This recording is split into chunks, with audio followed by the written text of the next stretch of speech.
বাংলাদেশ ঘুরে গেল ইন্ডিয়ান সেনাবাহিনীর ৪ গোয়েন্দা কর্মকর্তা। আপনারা জানেন যে গত ৫ দিন আগে আমি একটা ভিডিও দিয়েছিলাম যে বাংলাদেশে ইন্ডিয়ান সামরিক বাহিনীর ৪ গোয়েন্দা কর্মকর্তা আসছেন, যারা আমাদের বাংলাদেশের বিভিন্ন অঞ্চল ঘুরবেন, সাথে পার্বত্য চট্টগ্রাম এবং কক্সবাজার ঘুরতে যাবেন।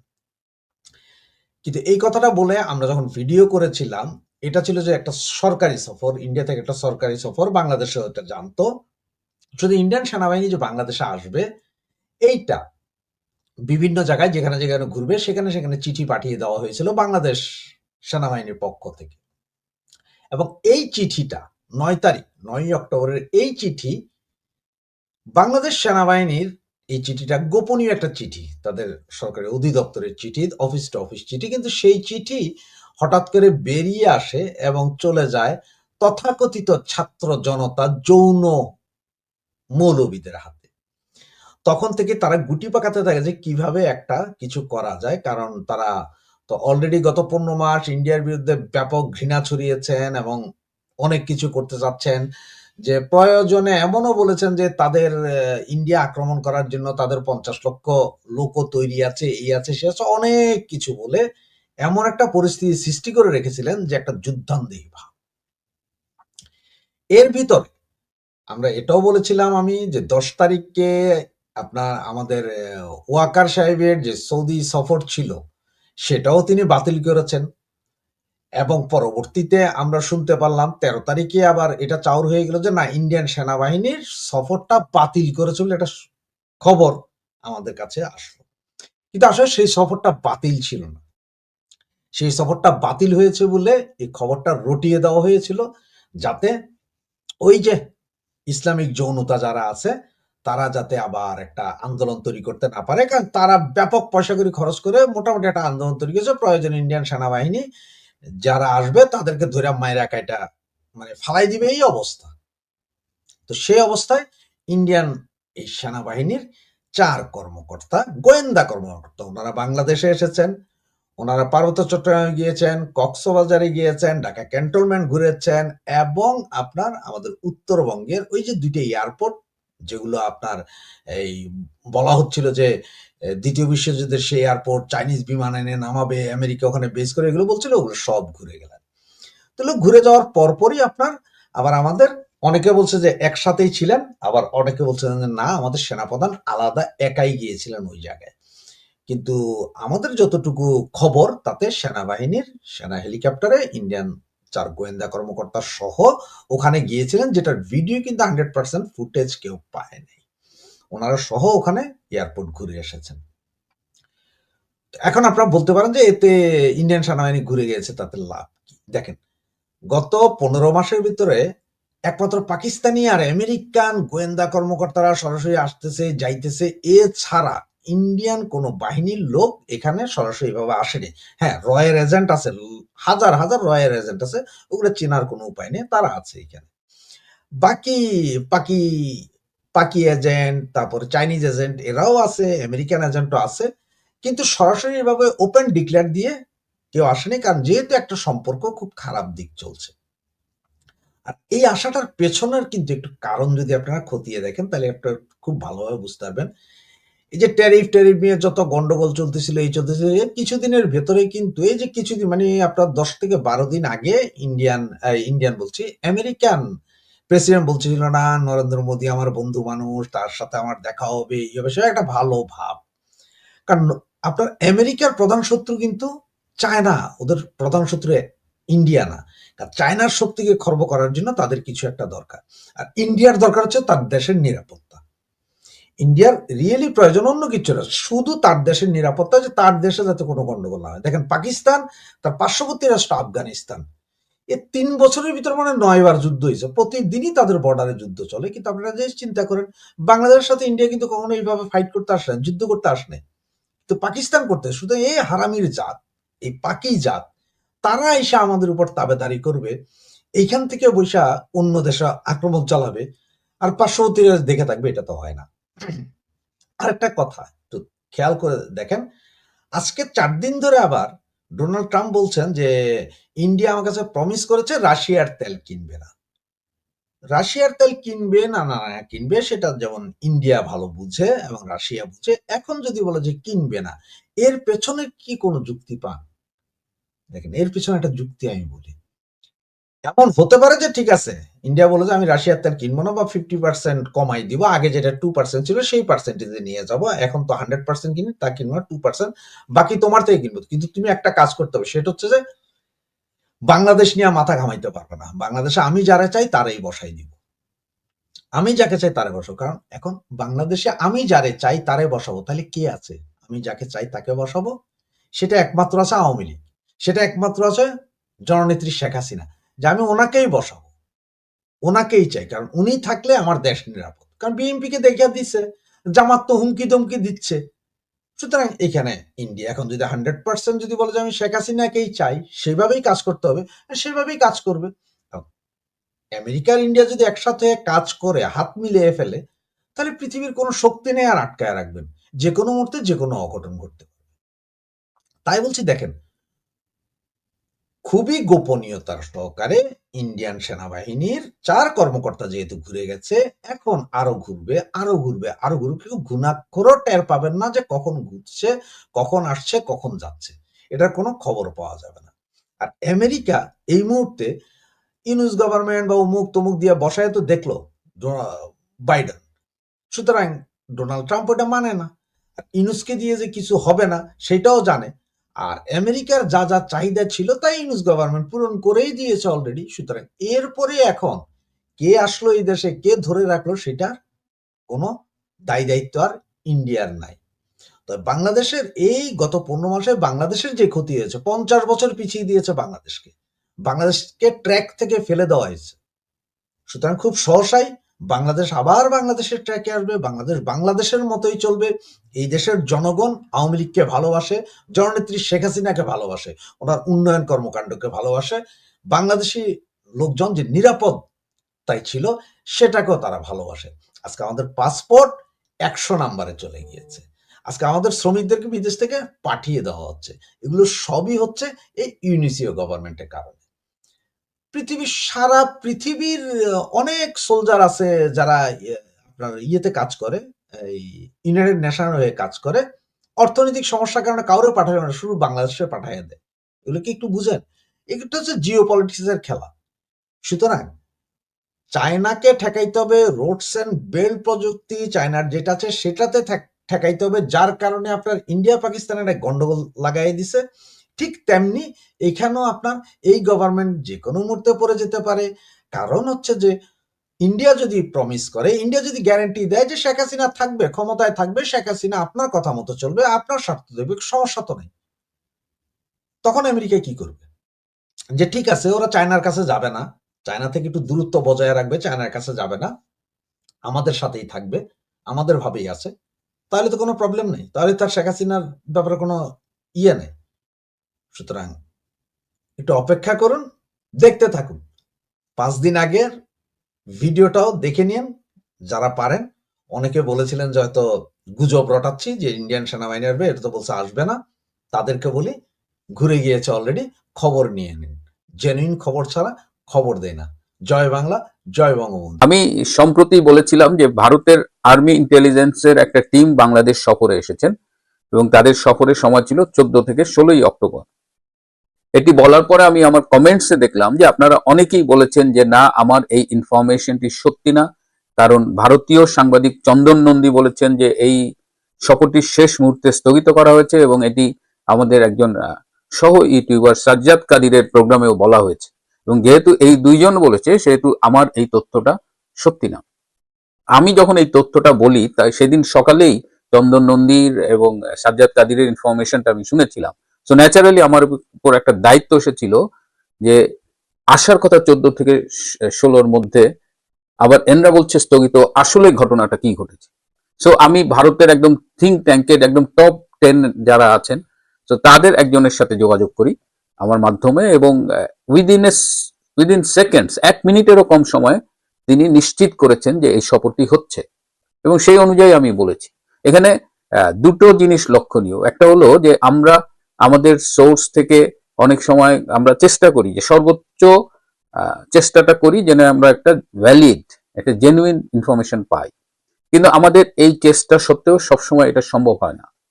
এই যে ভারতের এই টিমটার আশা নিয়ে এই যে বলা হলো স্থগিত, এটা নিয়ে নাকি আরেকটা স্ট্র্যাটেজিরও একটা বিষয় ছিল যে এটা নাকি ইচ্ছে করেই রটানো হয়েছে যাতে বাংলাদেশে যে ভারত বিরোধী একটা সেন্টিমেন্ট এবং এই পাকিস্তানি আর্মি আসলে সমস্যা নাই, আমেরিকান আর্মি আসলে সমস্যা নাই, কিন্তু ইন্ডিয়ান কিছু আসলেই সমস্যা। তো সেই বিক্ষোভ বা ভারত বিরোধিতাকে ট্যাকেল করার জন্য হয়তো শেষ মুহূর্তে এটি বলা হয়েছে। কিন্তু আমার ইনফরমেশন সত্যি না, আমার 100% ইনফরমেশন সবসময় সত্যি হয় না, কিন্তু এটি আমার পেশাগত কারণে হয়তো, কারণ আপনারা জানেন যে আমি পেশাগতভাবে একজন জনস্বাস্থ্য গবেষক এবং আমার ক্যারিয়ারটা 25 বছরের বেশি, এবং আমি ওই গবেষণা থেকে একটা খুঁতখুঁতে স্বভাব, মানে আমরা দেখি যখন আমরা গবেষণা করি যে এখানে কতখানি বায়াস আছে, চেষ্টা করি এই বায়াস গুলো না থাকে। তো ওই জায়গা থেকে ওই অভ্যাসটা আমি তো বেসিক্যালি ইউটিউবার না, আমি একটা বিশেষ পরিস্থিতিতে এই দায়িত্ব কাঁধে তুলে নিয়েছি। সুতরাং আমি আমার যে মূল ক্যারেক্টারিস্টিক্স সেটা আমি এখানে অ্যাপ্লাই করি, এবং আমি দেখবেন যে সবাই কোনো ঘটনা ঘটলে ইমিডিয়েটলি আপনাদের কাছে জাম্প করে, আমি কিন্তু করি না। I want to make sure যে আমার সর্বোচ্চ চেষ্টা থাকে আপনাদের কাছে সত্যটা বলবার। এবং এই যে চন্দন নন্দীদার সাথে আমার খুব ভালো সম্পর্ক ব্যক্তিগতভাবে, যখনই স্থগিত বলেছে আমি কিন্তু ওনাকে বলেছি যে দাদা দিস ইজ নট রাইট। দাদা বলছে আমি চেক করে দেখি, এবং 16 তারিখে নর্থ ইস্টে দাদাই নিউজ করেছে যে ভারতীয় মিলিটারি ইন্টেলিজেন্সের টিম এসেছে এবং 16 তারিখ তারা ফিরে গেছে। সেখানেও আমি দাদাকে একটু কারেকশন দিয়েছি, তাদের 16 তারিখে ফেরার কথা ছিল কিন্তু তারা ফিরেছে 17 তারিখ 5টা 54 বিমানে, একদিন এক্সট্রা ছিল। এখন কথা হলো যে তারা কেন এসেছিল, এটা কি রুটিন সফর? এটি নিয়ে দেখলাম যে আরো কয়েকজন ইউটিউবার তারা এখন বলছেন যে হ্যাঁ এসেছিল, কিন্তু কারণ দেখলাম যে তারা মন গড়া কথা বলছে। এর সম্পর্কে কিছুটা আউটলাইন দিয়ে কিছুটা ইঙ্গিত করেছেন, কিছুটা বলা যায় যে অনেক কিছুই বলেছেন ক্যালকাটা ডায়ালগস এর মনোজ দাস। মনোজ দা এই ব্যাপারে একদম জেনুইন ইনফরমেশন দিয়েছে, বেশ মানে কাছাকাছি তিনি বলার চেষ্টা করেছেন। আদারওয়াইজ আমি যেগুলো শুনেছি আমার কাছে সেগুলো মনে হচ্ছে জাস্ট বলার জন্য বলা। এটা খুব ইম্পর্টেন্ট একটা সফর ছিল, এবং জানেন যে এই ইনুস ক্ষমতা দখলের পরে কিন্তু ভারতের টিম আসেনি, অন্য অন্য দেশের টিম আসছে, ভারতের আর্মি টিম এটা আসছে এবং খুব জরুরি কারণে তারা আসছে। এবং এই কারণে জেনারেল ওয়াকারের সৌদি আরব যাওয়ার কথা ছিল সেটি ক্যান্সেল করানো হয়েছে, দিল্লিতে যাওয়ার কথা ছিল সেটি ক্যান্সেল করা হয়েছে, এবং ওয়াকারকে দিয়ে ইনভাইট করানো হয়েছে ভারতের টিমকে। এটা খুব সিরিয়াস একটা ইস্যু। আমি আউটলাইনটা আপনাদের দেব যে কেন তারা এসেছিল। এই যে 4 সদস্যের টিমটা এসেছিল এবং তাদের সাথে আরো 14 জন, মোট 18 জনের টিম, তাদের 14 জন তাদের দাপ্তরিক কাজকর্ম দেখানোর জন্য মেজর জেনারেলের নেতৃত্বে এসেছিল। এই টিমটি জেনারেল ওয়াকারকে 58 পৃষ্ঠার একটা রিপোর্ট দিয়েছে। 58 পৃষ্ঠার এই রিপোর্টে স্যাটেলাইট পিকচার সহ অনেক প্রমাণাদি, অনেক এভিডেন্স জুড়ে দেওয়া আছে 58 পৃষ্ঠার এই রিপোর্টের মধ্যে। এই রিপোর্টে একদম স্পষ্ট করে জেনারেল ওয়াকারকে প্রমাণ সহ দেখানো হয়েছে যে বাংলাদেশ থেকে 12টি জঙ্গি সংগঠন ভারত বিরোধী তৎপরতায় নিয়োজিত। মানে বাংলাদেশ থেকে 12টা জঙ্গি সংগঠন ভারতের বিরুদ্ধে অপারেট করছে, এবং দুঃখজনক হলেও সত্য যে এই জঙ্গি গোষ্ঠীর সাথে আমাদের সীমান্ত রক্ষী বর্ডার গার্ড বাংলাদেশ বিজেপিরও সম্পৃক্ততার অভিযোগ উঠেছে। এবং এই অভিযোগগুলো কিন্তু সবগুলো কিন্তু প্রমাণ আছে, এগুলো ভার্বাল অভিযোগ না যে আমি বললে বললাম না বললে না। এবং পৃথিবীতে দুটো দেশ আছে, ইসরায়েল এবং ভারত, যাদের সাংবিধানিকভাবে এই ক্ষমতা দেওয়া হয়েছে যে দেশের স্বাধীনতা সার্বভৌমত্ব হুমকির মুখে পড়লে তারা যে কোনো একটা দেশকে অ্যাটাক করতে পারে। যেটা দেখবেন ইসরায়েলে যে গাজা একদম তামাতামা করে ফেললো, এটা কিন্তু তাদের কনস্টিটিউশন অ্যালাউ করে। ভারতেরও একই কথা। এবং এই প্রমাণ সহ ভারত খুব স্পষ্ট বার্তা দিয়েছে জেনারেল ওয়াকারকে যে পাকিস্তানে ভারত যে মে মাসে অ্যাটাক করেছিল অপারেশন সিঁদুর, সেই অ্যাটাকটা কিন্তু একদম প্রিসিশন, মানে একদম টার্গেটে অ্যাটাক, টার্গেটেড মিসাইল অ্যাটাক করেছিল, এবং সেগুলো জঙ্গি আস্তানায় অ্যাটাক করেছিল এবং অনেক জঙ্গি নিহত হয়েছিল। জেনারেল ওয়াকারকে খুব স্পষ্টভাবে জানিয়ে দেওয়া হয়েছে if Bangladesh doesn't take care, যদি এই জঙ্গি অপতৎপরতা বন্ধ না করে, ভারত বিরোধী এইসব কর্মকাণ্ড বন্ধ না করে, তাহলে ভারত একদম প্রিসাইজড গাইডেড মিসাইল অ্যাটাকে যাবে। এবং তারা বলেছে কোথায় কোথায় এই জঙ্গিরা ঘাঁটি বেঁধেছে, কোথায় কোথায় থেকে সারা ভারত বিরোধী তৎপরতা করছে, তার মধ্যে একটা ছিল এই ঠাকুরগাঁও বিমানবন্দর। এই ঠাকুরগাঁও বিমানবন্দরটা দীর্ঘকাল ধরে পরিত্যক্ত।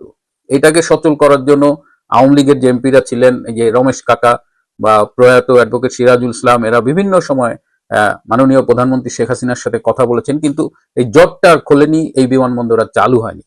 কিন্তু জেনারেল ওয়াকার যে 16 তারিখে এই ঠাকুরগাঁও বিমানবন্দরে গেলেন, লালমনিরহাটে একটা বিমানবন্দর আছে সেখানে গেলেন, এই সব জায়গায় গিয়ে তারা জঙ্গি তৎপরতার নিদর্শন পেয়েছেন। এবং এই যে জেনারেল ওয়াকার গিয়েছিলেন, তার সাথে ইন্ডিয়ান টিমের অন্তত একজন সদস্য ছিল।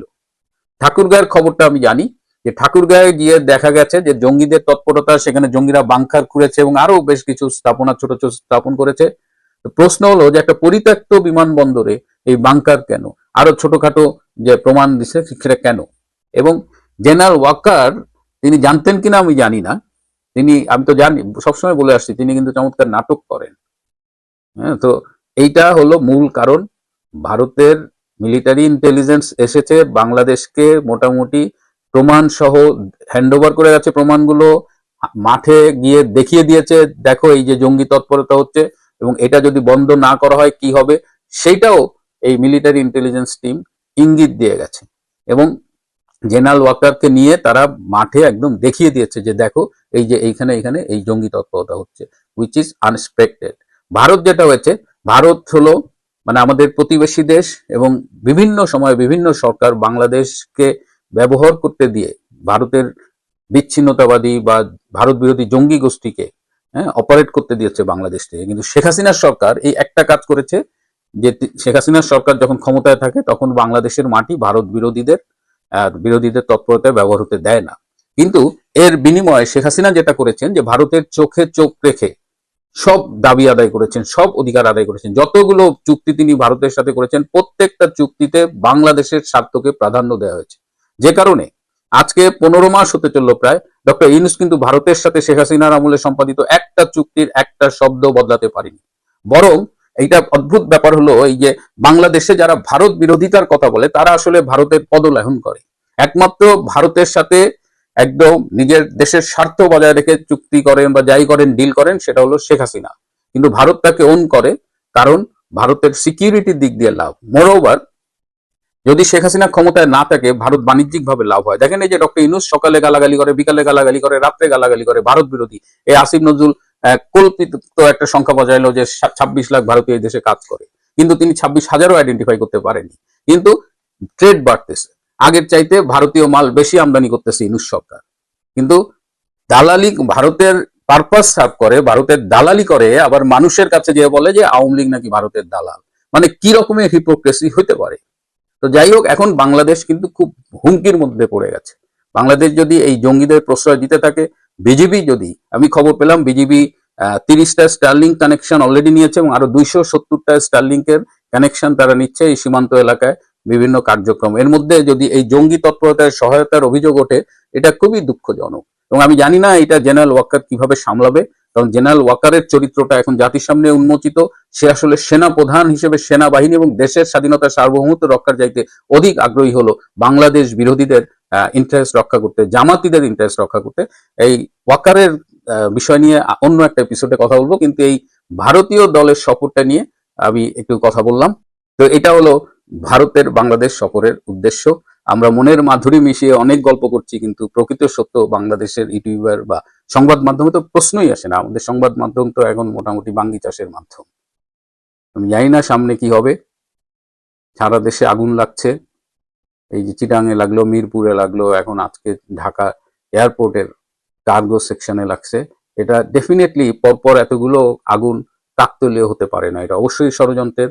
দেশ ধ্বংসের যে নীল নকশা নিয়ে ডক্টর ইউনূসরা এসেছে তার অংশ হওয়ারই কথা। এবং দেখবেন সাথে সাথে এর পেছনে আওয়ামী লীগ, এর পেছনে অন্যদের মানে নাম জুড়ে দিয়ে এই সার্ভিস আলমরা মূল ঘটনার থেকে দেশবাসীর দৃষ্টি সরানোর চেষ্টা করবে। কিন্তু আমার মনে হয় যে ডক্টর ইউনূস, সার্ভিস, হাসনাত, এদের চরিত্র বোধহয় আপনাদের কাছে উন্মুক্ত হয়ে গেছে। এদের নিয়ে এদের স্বরূপ আপনারা জেনে গেছেন। এখন বাংলাদেশ কি এদের হাতে ধ্বংস হতে দেব, নাকি আমরা রুখে দাঁড়াবো, সেই সিদ্ধান্ত আমাদের নিতে হবে। প্রিয় বন্ধুরা, আজ এ পর্যন্তই। ভালো থাকবেন, সুস্থ থাকবেন।